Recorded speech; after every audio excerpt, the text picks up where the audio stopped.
Hello everyone, I just welcome all of you to our Academy of Olympiad. Actually, आज आने का main purpose ये है इस वीडियो का कि मैं आपको कुछ ऐसे इंपॉर्टेंट फॉर्मूले बताना चाहता हूं जो आपके आने वाले मैथ्स एग्जाम में बहुत ही यूजफुल है। तो बेसिकली मैं इसको कहता हूं ब्रह्मास्त्र ऑफ मैथमेटिक्स, ठीक है। बस इनको आप एग्जाम के टाइम पे याद रखिएगा एंड ट्रस्ट मी, आपके 40 आउट ऑफ 40 मार्क्स बहुत ही इजीली आ जाएंगे। Alright, so we are starting with some important formulae chapter wise जो कि आपके फर्स्ट टर्म एग्जाम में आने वाले हैं। ऑलराइट, सो देखिए,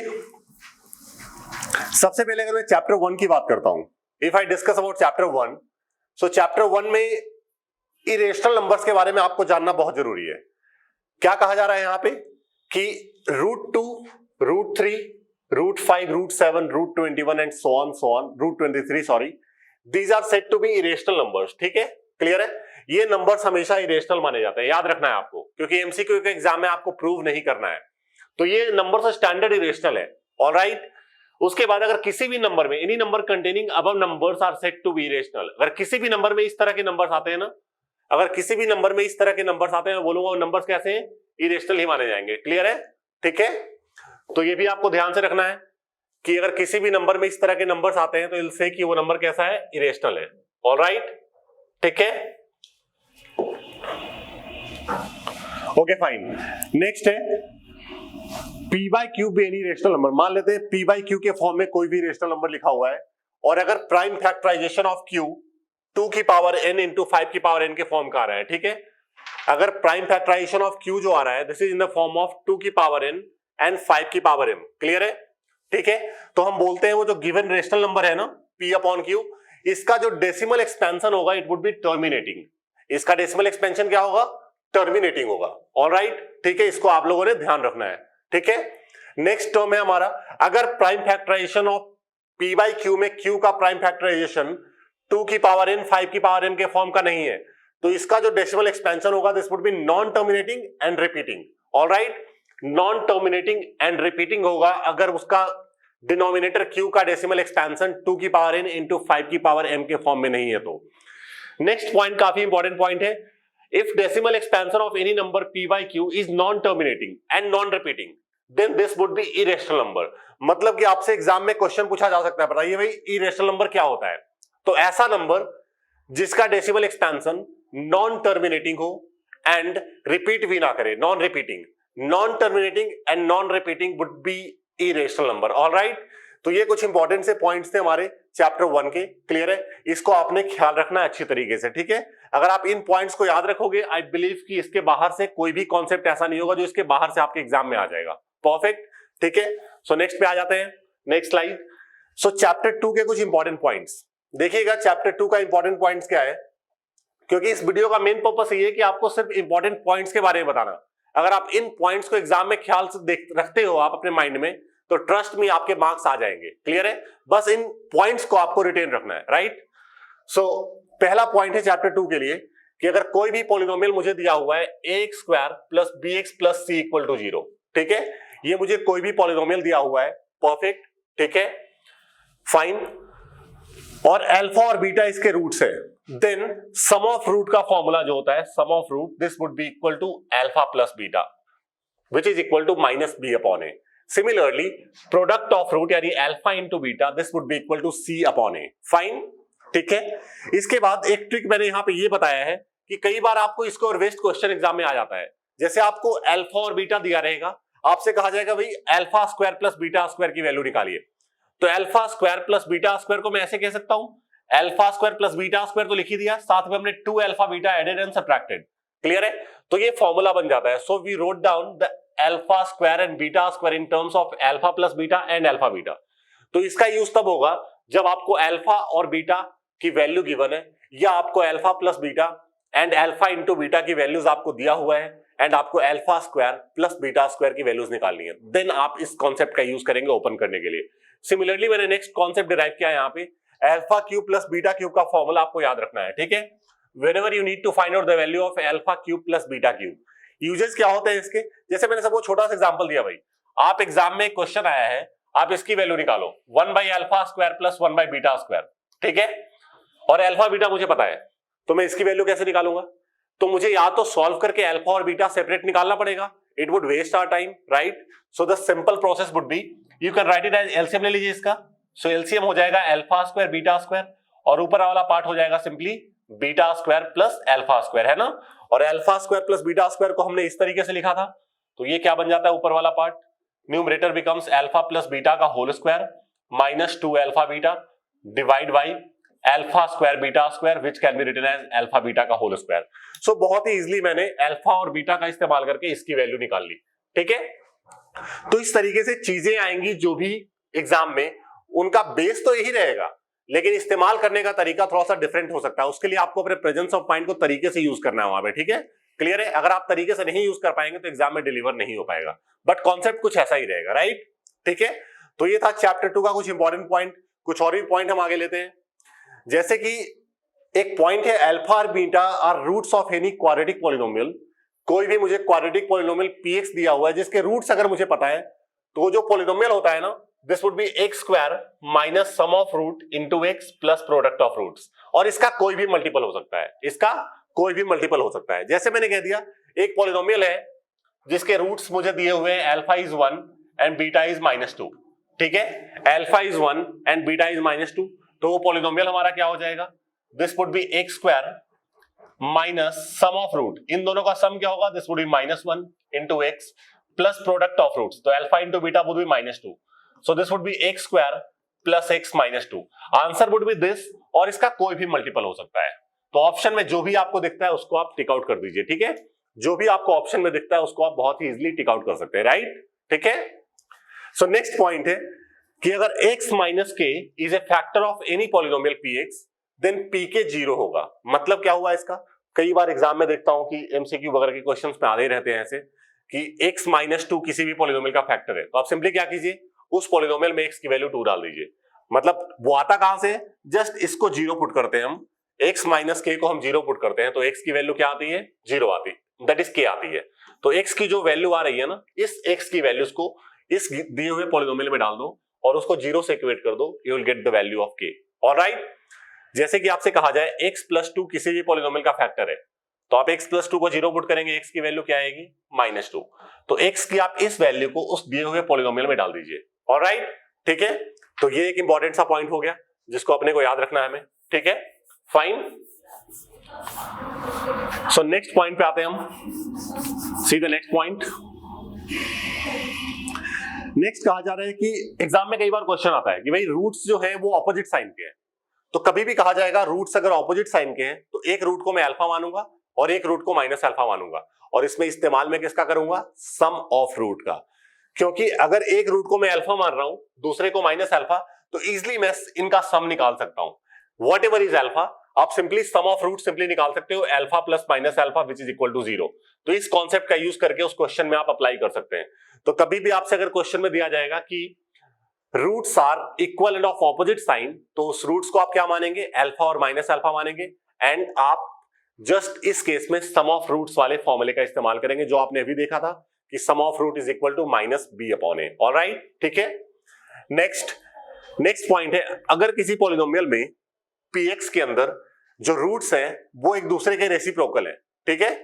whenever roots are reciprocal of each other, तो उस रूट्स को मैं क्या मानूंगा? एक को अल्फा तो दूसरे को 1/अल्फा, ठीक है? सो देखो, roots are equal and reciprocal of each other, और इस केस में हम क्या यूज करेंगे? क्योंकि सम निकालना डिफिकल्ट है, बट प्रोडक्ट आप इजिली निकाल सकते हो।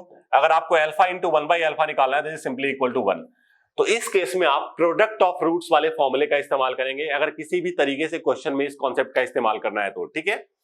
सो बेटा, these are the few concepts of chapter 2, and I strongly believe कि इससे बाहर कोई भी क्वेश्चन एग्जाम में नहीं आएगा। जो भी क्वेश्चन एग्जाम में होगा कहीं ना कहीं से कॉन्सेप्ट इसी के ऊपर बेस्ड होगा, ठीक है? सो एग्जाम से पहले I would suggest all of you कि एग्जाम से पहले इन सारे कॉन्सेप्ट को दिमाग में जरूर अच्छी तरीके से फिट आउट कर लेना, ठीक है? ऑलराइट, सो नेक्स्ट आगे बढ़ते हैं नेक्स्ट कॉन्सेप्ट पे। चैप्टर 3 की बात करते हैं। चैप्टर 3 में जो आपने देखा था, लीनियर इक्वेशंस की बात हो रही थी, ठीक है? सपोज मेरे पास 3 लाइन का इक्वेशन दिया हुआ है। लाइन L1 का इक्वेशन है a1x plus b1y equal to c1, line L2 का इक्वेशन है a2x plus b2y equal to c2, and so on line 3 का इक्वेशन, ठीक है? अब इसमें इंपॉर्टेंट सा कॉन्सेप्ट होता है कि कई बार आपसे एग्जाम में पूछ लिया जाता है कि लाइंस इंटरसेक्टिंग है, मतलब यूनिक सॉल्यूशन है तो के की वैल्यू क्या होगी, ये सारी कंडीशंस आ जाती है। तो आपको कंडीशन याद रखना है, if the lines are intersecting, intersecting के केस में लाइन ऐसा होता है, लाइन इंटरसेक्ट कर रही है किसी पॉइंट पे, और कितने पॉइंट पे कर रही है, एक पॉइंट पे, इसलिए इस केस में यूनिक सॉल्यूशन होता है। कितने सॉल्यूशन होंगे, यूनिक सॉल्यूशन। और अगर सॉल्यूशन एग्जिस्ट करेगा तो lines would be what, line जो होंगी आपकी वो बेसिकली आपके कंसिस्टेंट होंगे। खैर यहाँ पे थर्ड लाइन की जरूरत नहीं है, इसको आप बाय मिस्टेक के टाइप हो गया है, ठीक है, थर्ड लाइन की जरूरत नहीं है, इसको मैंने कैंसिल आउट कर लिया है। ऑलराइट, सो ये दो लाइन है हमारे पास L1 और L2, अगर इंटरसेक्टिंग होंगे यानी कि यूनिक सॉल्यूशन होंगे, यानी कंसिस्टेंट तभी होंगे जब ये क्राइटेरिया होगा। मतलब A1 by A2 is not equal to B1 upon B2। अगर ये वाला केस आता है तो आई वुड से कि वो लाइन एक पॉइंट पे काट रही है, ठीक है, एक पॉइंट पे काट रही है मतलब एक सॉल्यूशन उसका माना जाएगा। There would be one solution of that line, that the pair of lines. Parallel के केस में लाइन ऐसी होती है, कहीं नहीं काट रही है, सो नो सॉल्यूशन। उसका कंडीशन ये होता है, ठीक है, A1 upon A2 equal to B1 upon B2 is not equal to C1 upon C2। Coincident के केस में लाइन ऐसी होती है, एक के ऊपर एक, so this is the type of coincident line, ठीक है। इनफाइनाइट पॉइंट पे दोनों लाइन एक दूसरे को काट रहे हैं तो इस केस में हम कहते हैं इनफाइनाइट सॉल्यूशन होता है, and this is also consistent. Clear है, मतलब सॉल्यूशन एग्जिस्ट कर रहा है ना, चाहे यूनिक करे चाहे इनफाइनाइट करे, doesn't matter, if solution exist the lines are consistent, ठीक है। जैसे पैरेलल के केस में कोई सॉल्यूशन नहीं है, लाइन वुड बी इनकंसिस्टेंट। तो ये था बहुत ही इंपॉर्टेंट सा कॉन्सेप्ट चैप्टर 3 के ऊपर, और इसके ऊपर वेस्ट एग्जाम में क्वेश्चन जरूर आएंगे, गारंटीड आएंगे, ठीक है। क्लियर है कि दो लाइंस आपको कहा जा रहा है कि यूनिक सॉल्यूशन है तो किसी भी वेरिएबल के की वैल्यू बताइए, या दो लाइन सपोज आपको गिवन है कि इस केस में नो सॉल्यूशन है तो क्या पॉसिबिलिटी हो सकती है। तो उन चीजों का आप इस्तेमाल तभी कर पाएंगे जब आपको ये केसेस पता होंगे, ठीक है। Alright, so this was the important point from the chapter 3, ठीक है। नेक्स्ट आगे बढ़ते हैं। अब ट्रायंगल्स में देखते हैं कि बहुत सारे बच्चों को बहुत दिक्कत आती है, ट्रायंगल्स वाले चैप्टर में काफी प्रॉब्लम होता है स्टूडेंट्स को, ठीक है। बहुत सारी चीजों को रिटेन नहीं कर पाते, मत कीजिए रिटेन, आप रिटेन करने का टाइम ही नहीं है, तो आप सिंपली क्या कीजिए, इन एल्गोरिथम को अपने माइंड में सेट रखिए। अगर ये एल्गोरिथम आपके दिमाग में सेट रहेगा, ट्रस्ट मी, कोई भी क्वेश्चन आपसे गलत नहीं होगा, ठीक है। बेसिक्स एल्गोरिथम ये है ब्रह्मास्त्र इस चैप्टर का, कि दो ट्रायंगल अगर सिमिलर होंगे, ठीक है, तो सिमिलर के कुछ रूल थे बेसिकली, जिसको हम SAS और AA का इस्तेमाल ज्यादा करते हैं, इसलिए मैंने यहाँ पे वही सारे पॉइंट सिर्फ डाले हैं, SAS और AA रूल, ठीक है। SAS रूल का मतलब ये होता है कि अगर AB अपॉन PQ की वैल्यू और AC अपॉन PR की वैल्यू ये दोनों इक्वल है, और इनको इन्वॉल्विंग जो इनका एंगल है, ये वाला एंगल A और एंगल P, अगर ये दोनों एंगल्स भी इक्वल है तो हम कहते हैं ये दोनों triangle would be similar bye कौन सा rule, side angle side rule. तो बेटा साइड एंगल साइड रूल में थोड़ा सा कंफ्यूजन रहता है, ये दोनों का इन्वॉल्विंग एंगल इक्वल होना चाहिए, अगर ये एंगल नहीं ये वाला इक्वल होता तो सिमिलर नहीं कहलाएगा। गारंटीड दोनों जो साइड्स का रेशियो हम ले रहे हैं उनके हम इन्वॉल्विंग एंगल्स ही लेते हैं, ठीक है। ऑलराइट, तो साइड एंगल साइड रूल के सिमिलैरिटी कंडीशन यही होता है, ठीक है। नेक्स्ट पॉइंट पे आते हैं हम। सो नेक्स्ट है AA रूल। अगर किसी भी दो ट्रायंगल में दो एंगल इक्वल हो, जैसे एंगल A और एंगल P इक्वल है, एंगल B और एंगल Q इक्वल है, साइल से कि ये दोनों ट्रायंगल हमारे कैसे हैं, दोनों ट्रायंगल सिमिलर है बाय AA रूल। अच्छा, AA रूल और AAA रूल बिल्कुल सेम होता है, समझ सकते हो आप क्यों? क्योंकि अगर किसी भी दो ट्रायंगल में दो एंगल्स इक्वल हैं तो गारंटीड तीसरा इक्वल ही होगा, अगर ये दो एंगल्स इक्वल है तो गारंटीड तीसरा भी अपने आप इक्वल होगा, ठीक है। So AA and AAA are both are same, ठीक है। तो एक कॉन्सेप्ट कब लगेगा, अगर किसी भी ट्रायंगल में दो एंगल्स या तीन एंगल्स इक्वल हैं तो they are said to be similar by AA और AAA rule. Alright, so come to the next point. Next point is again दो ट्रायंगल, ये AAA रूल का बताया जो मैंने अभी आपसे डिस्कस किया कि अगर तीनों एंगल्स इक्वल हैं तो this would be AAA rule, और जो कि सेम होता है, AA and AAA are completely same rule, ठीक है। नेक्स्ट पॉइंट इज अगर कभी भी आपसे ऐसा कहा जाए कि दो बहुत अच्छे क्वेश्चन, बहुत ही बढ़िया कॉन्सेप्ट है, इसके ऊपर बेस्ट एग्जाम में अक्सर क्वेश्चन आते हैं, ठीक है, कि आपको दो ट्रायंगल दिया हुआ रहेगा, आपको साइड का रेशियो दिया हुआ है, बोलेगा पेरीमीटर का रेशियो बताओ, तो बच्चे कंफ्यूज हो जाते हैं। तो याद रखना पेरीमीटर का रेशियो जो होता है वो वही होता है जो उनके साइड का रेशियो होता है। Very important concept from the triangles, काफी क्वेश्चन इसको बेस्ट इस चैप्टर से आते हैं। सो पेरीमीटर का रेशियो वही होता है जो इनके साइड्स का रेशियो होता है, ठीक है। और सिमिलरली दूसरा पॉइंट है एरिया का रेशियो जो होता है, दो ट्रायंगल्स अगर सिमिलर है, इस केस में कंडीशन ये है कि दोनों ट्रायंगल सिमिलर होने चाहिए। अगर दो ट्रायंगल सिमिलर है तो उनका जो एरिया का रेशियो होगा, this would be the square of the ratio of corresponding sides, this would be equal to square of the ratio of corresponding sides. Alright, ठीक है, इस पॉइंट को भी आपको ख्याल में अपने मन में रखना है, ठीक है, काफी इंपॉर्टेंट पॉइंट थे। So coming to the next point,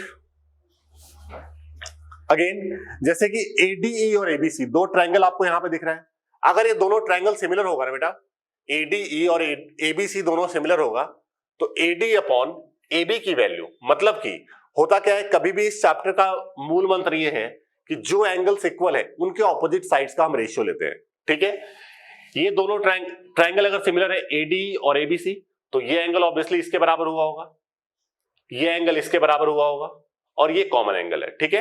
तो इनके ऑपोजिट साइड्स का रेशियो ले लो, जैसे एंगल E और एंगल C इक्वल है, तो E का ऑपोजिट साइड AD होगा और C का ऑपोजिट साइड AB होगा, राइट। तो इसलिए मैंने लिखा है AD upon AB। Similarly angle D और एंगल B इक्वल है, तो D का ऑपोजिट साइड AE होगा और B का ऑपोजिट साइड AC होगा, तो AE upon AC। Similarly third angle common है, तो इसका ऑपोजिट साइड छोटे वाले ट्रायंगल में DE हो गया और बड़े वाले ट्रायंगल में BC हो गया। तो याद रखिएगा, अगर दो ट्रायंगल सिमिलर होंगे, सो ये रेशियो बहुत ही इंपॉर्टेंट है, ठीक है, और ये रेशियो हमेशा इक्वल होंगे अगर ट्रायंगल सिमिलर है तो। Alright, so let's coming to the next point, ठीक है। नेक्स्ट पॉइंट है अगेन कि अगर DE और BC दो साइड्स ट्रायंगल में एक लाइन D है that is parallel to BC, ठीक है। सो अगर एक लाइन पैरेलल होगा किसी भी साइड ऑफ द ट्रायंगल के, तो बाकी दो साइड्स को ये सेम रेशियो में डिवाइड करता है, that is AD upon DB would be equal to AE upon EC। इसके ऊपर भी कॉन्सेप्ट के ऊपर बेस्ड क्वेश्चन आ जाते हैं, ठीक है। AD upon DB equal to AE upon EC and vice versa, ठीक है, इसका उल्टा भी होता है। ऑलराइट, तो जस्ट आपको तरीका ये है कि इसको आपको दिमाग में सेट रखना है, अगर आप सेट नहीं कर पाएंगे फिर दिक्कत हो जाएगी। जस्ट कोशिश कुछ ऐसा कीजिए कि ये सारे फॉर्मूले आपको याद हो जाए एंड इनके एप्लीकेशंस आप एग्जाम में सही तरीके से कर पाए, क्योंकि क्वेश्चन जो भी आएगा इनके ऊपर बेस्ड डायरेक्ट क्वेश्चंस ही आएंगे, बस आपको डायरेक्टली यूज करना आना चाहिए, ठीक है। Alright, so coming to the next point, अगर मैं ट्रिग्नोमेट्री की बात करूं, तो ट्रिग्नोमेट्री में तीन फॉर्मूले जो हैं वो आपको याद रखना है। एक तो ये sine square theta plus cos square theta equal to 1, काफी इंपॉर्टेंट फॉर्मूला है। 1 plus tan square theta equal to sec square theta, कई बार बच्चे ये छोटे छोटे फॉर्मूले भी भूल जाते हैं।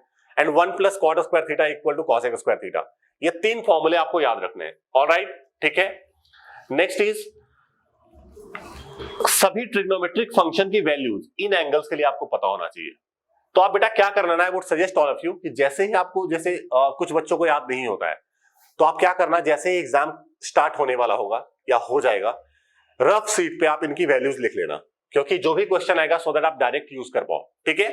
तो जस्ट ये सारे ट्रिग्नोमेट्रिक एंगल्स के लिए, इन एंगल्स के लिए ट्रिग्नोमेट्रिक फंक्शंस की वैल्यू एक बार रफ शीट पे लिख लीजिएगा, सो दैट मिस्टेक्स ना हो। एंड ट्रस्ट मी, जो भी क्वेश्चन आएगा बहुत ही आसान होगा, क्वेश्चन बहुत ही आसान होगा, बस आप अगर क्वेश्चन को सही तरीके से पढ़ पाएंगे तब आपको बहुत ही इजी लगेगा एक्चुअली में, ठीक है।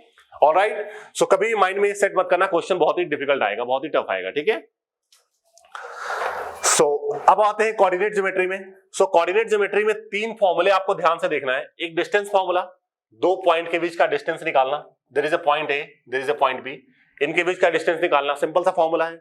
सेक्शन फॉर्मूला आपको पता होना चाहिए, ठीक है, और एरिया ऑफ ट्रायंगल का फॉर्मूला पता होना चाहिए। ऑल्दो एरिया ऑफ ट्रायंगल आपके सिलेबस में नहीं है इस बार एग्जाम के लिए, बट स्टिल आपको याद होना चाहिए कि area of formula for the area of triangle. Alright, ठीक है। तो कोऑर्डिनेट से ये तीन कॉन्सेप्ट, उसके बाद रेशियो का कुछ मैंने कॉन्सेप्ट यहां पे दिया है कि जैसे कि आपको कभी भी रेशियो निकालना हो, whenever you need to find out the ratio, मान लेना कि रेशियो k:1 है, ऑलवेज बहुत ही बड़ा रेशियो निकालने का ब्रह्मास्त्र है कि अगर कभी भी रेशियो निकालना हो आपको, रेशियो को आप k:1 मानेंगे। और इसको बेस्ड एग्जाम में क्वेश्चन आता है कि कहा जाएगा कि भाई कोई पॉइंट है, इसको डिवाइड कर रहा है इस लाइन को किसी रेशियो में, k:1 के रेशियो में, और ये लाइन, ये जो पॉइंट है इस लाइन के ऊपर क्योंकि लाई करता है, तो आप क्या करेंगे, इस पॉइंट को इस लाइन के ऊपर डाल देंगे। मतलब कि अगर कोई भी पॉइंट किसी लाइन पे लाई करेगा तो ऑब्वियसली वो पॉइंट उस लाइन के इक्वेशन को सेटिस्फाई करेगा। दैट इज द बेसिक फंडा of this chapter. Alright, next, अगर ये छोटा सा चीज है जो आप लोगों को पता होना चाहिए, ठीक है, if any point lies on x axis, उसका बाई कोऑर्डिनेट 0 होगा। पता है आपको, अगर कोई भी पॉइंट एक्स एक्सिस के ऊपर होता है, बाई कोऑर्डिनेट वुड बी 0। बहुत ही इंपॉर्टेंट कंसेप्ट यहां पे इस्तेमाल करने के लिए। जैसे कि ये पॉइंट अगर होता बाई एक्सिस के ऊपर तो मैं इसका एक्स कोऑर्डिनेट को 0 कर देता, या एक्स एक्सिस के ऊपर होता मैं इसका बाई कोऑर्डिनेट को 0 कर देता, ठीक है। तो सिमिलरली नेक्स्ट पॉइंट है, if any point lie on y-axis, its x coordinate will be 0. ठीक है, ऑलराइट। तो ये कुछ इंपॉर्टेंट से कॉन्सेप्ट थे 3D से, ठीक है। देन सर्कल की बात करते हैं। सर्कल में एरिया ऑफ सेक्टर का फॉर्मूला काफी इंपॉर्टेंट है। जैसे कि ये एक सेक्टर बन रहा है, we have to find out the area of this sector. तो आप सिंपली क्या करेंगे, आप देखेंगे इस सेक्टर में एंगल क्या बन रहा है, angle is theta. So angle जो भी बन रहा है that upon 360 into pi r square, r radius होता है, ठीक है। So area of the sector, ये अगर सेक्टर है तो इसका एरिया क्या होगा, theta upon 360 into pi r square. Then ये जो आर्क है ना, इस आर्क की अगर आपको लेंथ निकालनी हो तो length of this arc would be theta upon 360 into 2 pi r. ये दो फॉर्मूला है इस चैप्टर से, काफी बेहतरीन। सो मैं कई बार देखता हूं कि ये फॉर्मूला तो ठीक है, बट एक छोटा सा सवाल आ जाता है, बच्चे परेशान हो जाते हैं कि आपसे कहा गया भाई किसी भी सेक्टर का पेरीमीटर बताओ या किसी भी क्वाड्रेंट का पेरीमीटर बताओ। तो घबराने की बात नहीं है, किसी भी सेक्टर का या किसी भी क्वाड्रेंट का पेरीमीटर आपको बताना है तो जस्ट एक, जैसे एक सेक्टर ड्रॉ किया मैंने, इसका मुझे पेरीमीटर चाहिए, मतलब पूरा लेंथ निकाल लो इसका, मतलब इस आर्क का लेंथ प्लस ये वाला रेडियस प्लस ये वाला रेडियस, ठीक है, alright. So arc length A B लिखा है मैंने, सपोज ये आर्क ए बी है, ठीक है, प्लस 2 बार रेडियस यानी ट्वाइस ऑफ आर, और आर्क लेंथ का फॉर्मूला अभी बताया theta upon 360 into 2 pi r plus 2 r. तो ये कुछ फॉर्मूले थे जो काफी बेहतरीन फॉर्मूले थे, जिसको आपने अच्छी तरीके से ध्यान में रखना है, ठीक है, ऑलराइट। सो आई बिलीव कि आप लोगों को ये वीडियो अच्छा लगा होगा, तो हमारे चैनल को लाइक और सब्सक्राइब करना ना भूलें। और बाकी आपके जैसे ही एग्जाम्स खत्म होंगे तुरंत ही आफ्टर एग्जाम हम आपके लाइव में मिलेंगे, सो दैट कि आपके पेपर को डिस्कस किया जाए, alright. So all the best all of you, take care, bye bye.